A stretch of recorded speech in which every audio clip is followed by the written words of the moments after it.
we're going to break down the top 10 outfield prospects in minor league baseball on today's Locked On MLB Prospects. You are Locked On MLB Prospects, part of the Locked On Podcast Network, your team every day.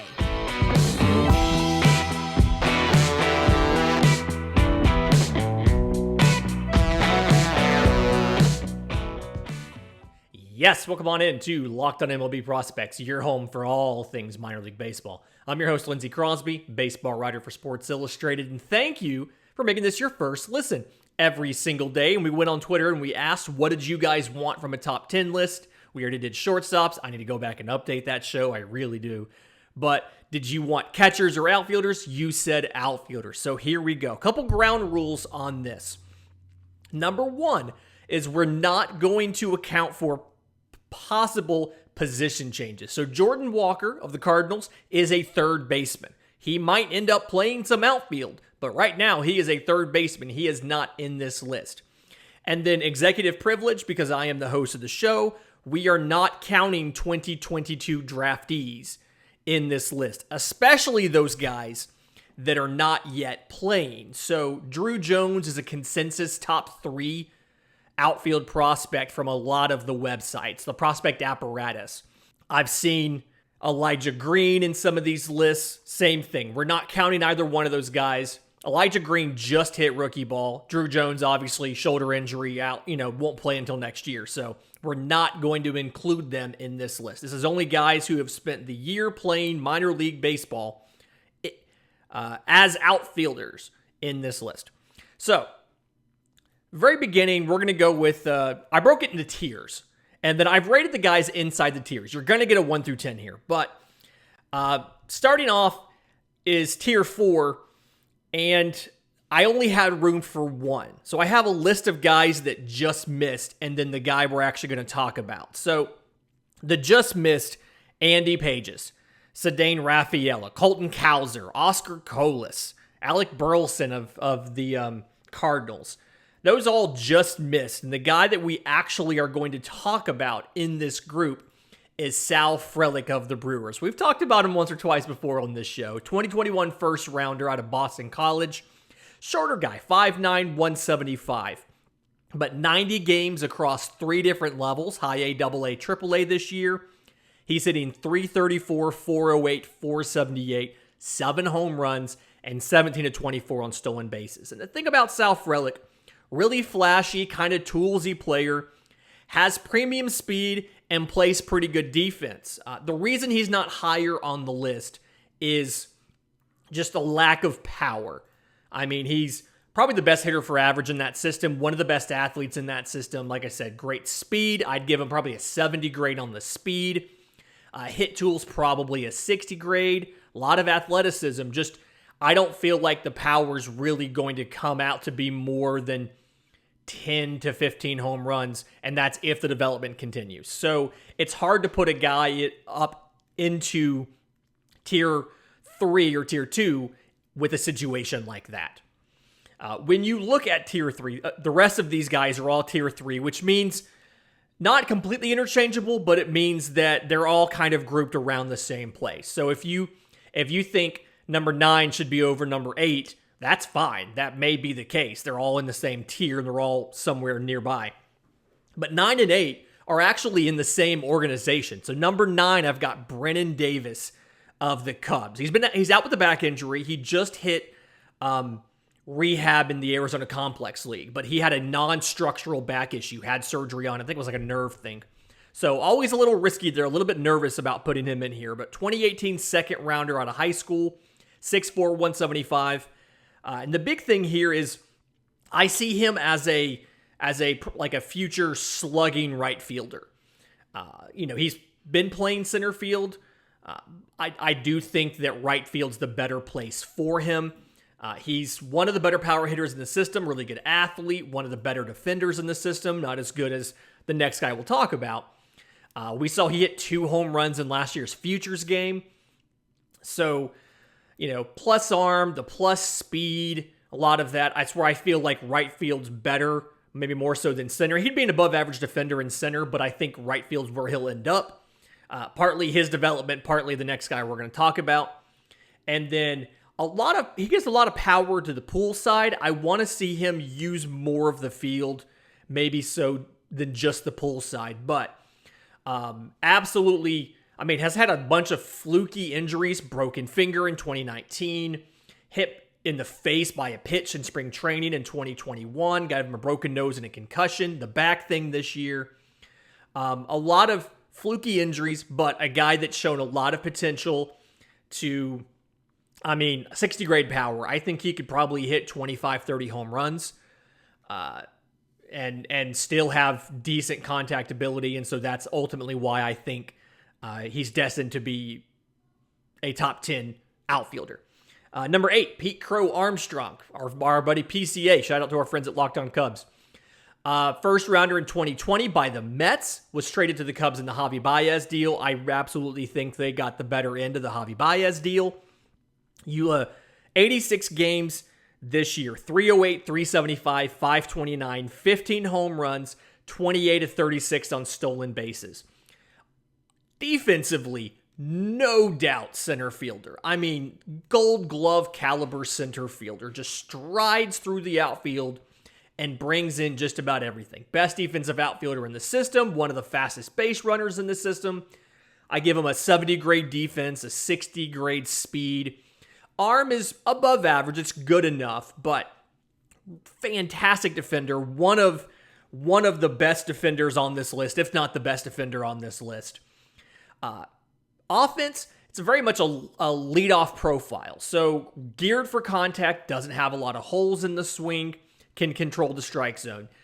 Power, same thing as you're looking at. It's, 10, 15 home run power. Not going to ever be, mistaken for a home run derby champ, but plenty of power that will play at the next level. And so having number 9 and number 8 has to feel good for the Cubs, provided you can get Brennan Davis healthy again. And again, he's on rehab right now from that. And you can keep PCA going at the plate, get it going. Number 7, Evan Carter of the Rangers. 2020 second rounder out of high school, 6'4", 190. Spent the entire year this year in high A Hickory. Had a little hiccup mid-year. He fouled a ball off his foot. Struggled a little bit with at the plate around there. You can kind of pinpoint that injury is when it started, and he's recovered from that. But overall line, 288, 388, 485. 11 home runs, 24, 36 on stolen bases. The reason I've got him in the top 10 is I feel like he can do some of everything. I don't think he has a single grade that's below a 50. I've got his arm at a 50 to 55. His power is about a 50 grade. Everything else is 55 or 60.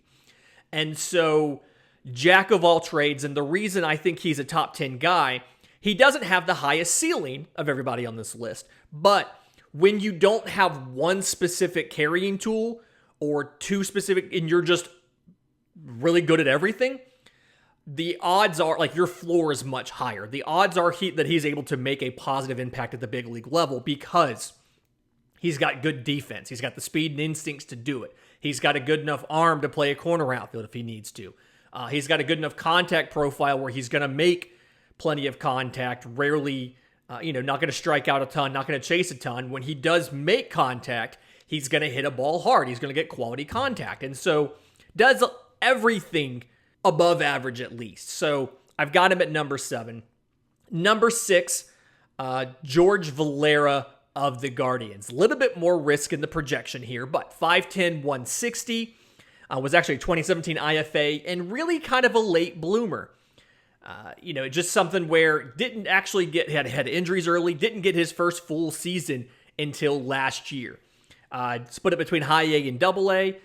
This year he has gone between double A and triple A. So 100 games total, 260, 364, 465. 17 home runs, 2 assists on stolen bases. He's not there to steal bases. I feel like he's another, kind of like Brennan Davis, he's another right fielder, a slugging right fielder that can just make consistent, hard, quality contact. He can play all 3 positions. He can play center field if you needed him to, but I see him as a right fielder.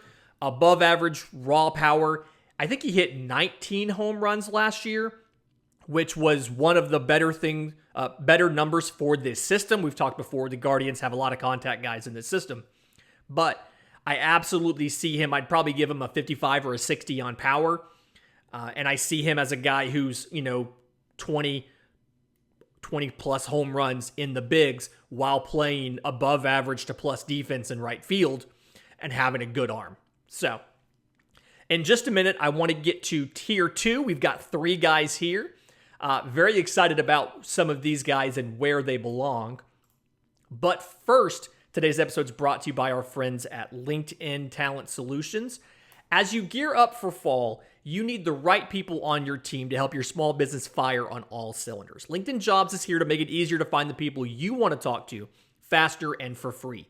Create a free job post in minutes on LinkedIn Jobs to reach your network and beyond to the world's largest professional network of over 810 million people. Simple tools like screening questions help make it easy to focus on candidates with the right skills and experience that you're looking for so you can quickly prioritize who you want to interview and hire. And that's why small businesses rate LinkedIn Jobs number 1 in delivering quality hires versus leading competitors. LinkedIn Jobs helps you find the candidates you want to talk to faster. Post your job for free at linkedin.com/lockedonmlb. That's linkedin.com/lockedonmlb to post your job for free. Terms and conditions do apply. Okay, so we're looking at tier 2. I've got 3 guys in this tier. Number 5 is outfielder James Wood of the Nationals. One of the guys moved in the Juan Soto trade. And 2021 second rounder, big boy, 6'7", 240. Just absolute unit. And when you look at the slash line in low A, so 50 games in low A with the Padres, 13 with the Nationals. And what you have here, 68 games total, 322, 431, 556 slash line. 12 home runs, 20 of 25 on stolen bases. Got off there, sorry. And so what this all comes down to is, one, an exceptional athlete. His dad was a college basketball player, a rather good one actually. And so being 6'7", very coordinated. We've talked before about the proprioception and understanding where your limbs are and everything. But very coordinated for being so big. I like the speed you get from the profile, but I think he's here to hit bombs. I see him as a power slugging right fielder. I honestly think he's got 30 to 35 home run potential. I'd grade him somewhere between a 65 and a 70 grade on power at the end of the day. So, can play center field, has the arm to do it, has the defense to do it. He would be average defensively. Has the speed to stick. I think speed's one of his better tools, but probably going to move to right field for a few different reasons. One of which is is some of the other guys in the system, but also just probably where he's, rather than having an average center fielder, have an above average right fielder. Plus, we've seen the Ronald Acuna story in Atlanta has kind of shown us that guys that play center field, those bigger slugging types that play center field, see a dip in their numbers because of just all the extra running you have to do playing center field. So I'd like him in right better. But great blend of power and athleticism. Again, good speed, 30 to 35 home run potential. Stolen bases aren't necessarily a huge part of his game. He stole, like I said, 20 to 25 in low A. You do have to grain of salt some of that stuff because you have all the different rules, whether it's ABS, whether it's the pickoff restrictions, things like that. So I do want to see what he looks like in high A to see how much some of that stuff carries over. But still have him as a top 5 outfielder in baseball. Another guy in here, number 4, so right above James Wood, is his organization mate, Robert Hassel. So 2020 first rounder of the Padres out of high school, 6'2", 195, was also part of the Juan Soto trade. But a guy that, so has pitched, has played in 90 games in the minors this year between high A and then now he's in double A for the Nationals in Harrisburg.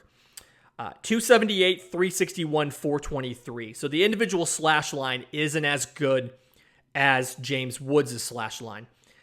Part of that is higher competition. He was in high A to double A.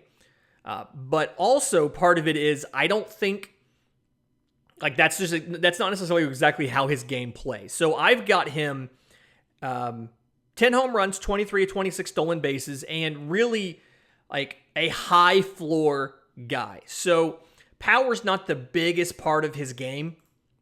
I'd give him probably like a 45 or 50 on power, but I think a Gold Glove contending center fielder. Don't know if he'll win a Gold Glove, but he's one of those guys that's going to be in the conversation for a Gold Glove. Can bat leadoff. The role that I really would love him in, I think you saw what he spent most of this year, 75 games at high A Fort Wayne. And he hit 299, 379, 467, 20 to 23 on stolen bases there. And I think that 10 home runs. But I think that kind of shows the potential of a Robert Hassel. Great on-base tools, stolen base threat, can hit leadoff for you, and can run into enough home runs to keep a pitcher honest. I mean, 15, 20 home run power is kind of what it looks like it's going to be. If it gets there, I mean, he's a potential all-star in the making. Like I said, Gold Glove contending defense, 15 to 20 home runs, high on-base percentage, base stealing threat, leadoff guy. Gonna do a lot for you. Again, I like his floor more so than Woods because his hit tool is so good. 60 grade on the hit tool. And when your highlight is the power tool, that power tool is only as good as your hit tool. Because if you can't hit, it doesn't matter how good your power is. Hassel has a better hit tool than power tool. Can get on base, like I said, fits in ideally in a leadoff spot. The third guy, and a guy that we haven't necessarily talked about a ton, is Zach Veen of the Rockies. First round pick in 2020 out of high school, 6'5", 200, good size. But he's played 104 games this year, mostly in high A Spokane, a little bit in Hartford with the Yard Goats, but mostly Spokane. Combined slash line here, 262, 357, 414, 11 home runs, 53 of 59 on stolen bases. So, with the same caveat of A-ball stolen base numbers, absolutely fantastic slash line when it comes to on base. It comes to the counting stats, the stolen bases especially. Top end projection here. I think there's a lot more power in that frame. And so the top end projection is why I have him at number 3. Because, like, let's back up. The low end projection here is 15-15 guy. 15 home runs, 15 steals, high batting average. I mean, he hit 269 in high A. He hit 301 in low A last year. I think that's going to carry over.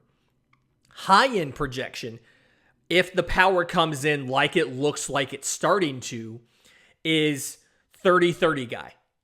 So 30 home runs, 30 steals, high batting average, plus defense at any position. I think he'd be a plus defender in the corners. I think he's close to a plus defender in center if he sticks around. If not, plus to above average. Not quite sure where it's going to end up. And putting on the muscle to get 30 home runs makes me wonder what the defense will do. But when you watch, he passes the eye test. Good reads, good routes, good reactions in center field. He's really good at playing balls in front of him, like charging in on a ball. Very decisive with the first step. Has a really good internal clock, knowing exactly how long he has, and exactly, whether it's stealing, whether it's beating out a play, whether it's taking an extra base, whether it's on defense. Just very good clock and understanding of the game. So, very aggressive base runner. His speed actually isn't that amazing. I mean, it's average to above average, but very aggressive on the base paths, very long strides, And then again, that internal clock, knowing how much time he has based off of how long it takes this dude to get the ball to the plate and how long this catcher's pop time is going to be for him to get the ball up and out to second base. So I like the potential. I like what he can do there. In just a minute, I want to get down to the final two guys, present arguments for both, and then get some input from you. Okay. Tier 1, the top 2 outfield prospects in baseball. I'm just going to give you both, and I'm going to let you, I'm going to give you at the very end the results. So Tier 1, Corbin Carroll versus Jackson Chourio. And Brewers fans, stay tuned this week. I think it's going to be on Thursday. We have a Brewers show coming. I reached out to an expert, somebody who covers prospects and the Brewers organization. Going to come on. We're going to answer all your questions you have about the Brewers, about these prospects. But Jackson Chourio, let's start with him. One of the biggest risers of the year, right? 18 years old, 2021 IFA, or 2020 IFA? Yeah. Anyway, 6'1", 165. Age 18 this year. He spent 3/4 the year in low A, promoted 20 games in high A. Combined slash line over 82 games, 310, 363, 566, 16 home runs, 13 of 16 on stolen bases. Very, very exciting blend of like plus power. I've got him at like a 60 power. Plus speed. I've got him at 70 speed. And then plus defense at a premium position there in center field.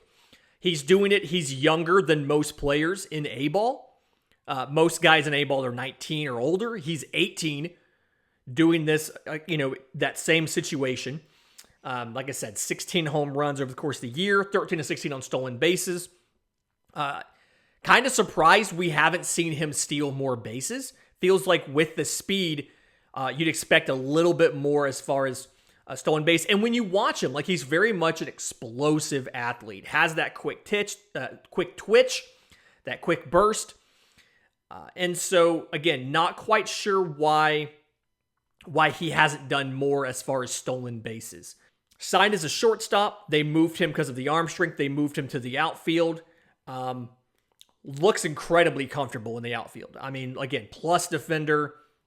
Has already picked, just kind of glides through the outfield. Has already picked up off the bat. Like has gotten the right reactions, the good reads, the good routes. Looks very good defensively already, despite, only having done it in the DSL last year and then in A-ball this year. Ultimately, one of the elite prospects. I think you're going to see him be the number 1 prospect in baseball sooner rather than later. I think Baseball America had him as the number 2 prospect in baseball in their most recent re-rate we talked about last week. So you're going to see him. He could debut at age 20 because he's so far advanced. He's already in high A at age 18. I could very much see him either end of the year this year, probably next year, double A to triple A, and then debut at age 20, or maybe even the end of next year. So very advanced for his age and looks like he's going to be a very good player. The other guy, Corbin Carroll, 21 this year. He was a 2019 first rounder out of high school, 5'10", 165. Same weight, little bit less height on Corbin Carroll than there is on Jackson Chourio. 88 games between AA and AAA. Slash line is 311, 426, 611. 22 home runs and 31 of 36 on stolen bases. Spent about 2/3 of the year in AA, 1/3 of the year in AAA. So the AA slash line is like an Amarillo is ridiculous. 313, 430, 643. And then AAA in Reno, just as good. 297, 406, 523. So I've got him, when you, end of the day, plus hitter, probably 20 to 25 home run power, plus speed, and plus defense at a premium position. He is a center fielder. He's been a center fielder. I feel like he has the edge on Chourio as far as defense goes. I feel like he has a little bit higher hit tool and maybe a little bit lower power ceiling than Chourio does. Chourio has a higher power ceiling. I think they both have really good defense, really good speed. I feel like Chourio's arm is a little bit better than Corbin Carroll's, but it's nitpicky. The reason that I guess I'm breaking it now. The reason I'm putting Corbin Carroll number 1 and Jackson Chourio number 2 is Jackson Chourio's done it in low A and high A. Corbin Carroll's done it in double A and triple A. And so it's a higher level of competition. And so there's a little bit less variance there in the projection. He's done more of the physical development. He's more of a finished product. And as of right now, I have him as the number 1 outfield prospect in baseball. Now, there was a question asked about when are they going to call him up? When is he going to play? It's not right now, but the GM did say that they would call him up this season to get some at-bats at the big league level. So we can kind of see where is he in his development? What does he have to work on entering the offseason? Now, I would encourage you to temper your expectations. This is his only season, so he has a grand total of 88 games above, or 88 games in the high minors. Now, having said that, Michael Harris has shown us that it can be done. You can go from half a season in double A straight to the bigs and succeed, but we need to understand that is more so the exception than the rule. I do think that Corbin Carroll will be one of the best outfielders in baseball.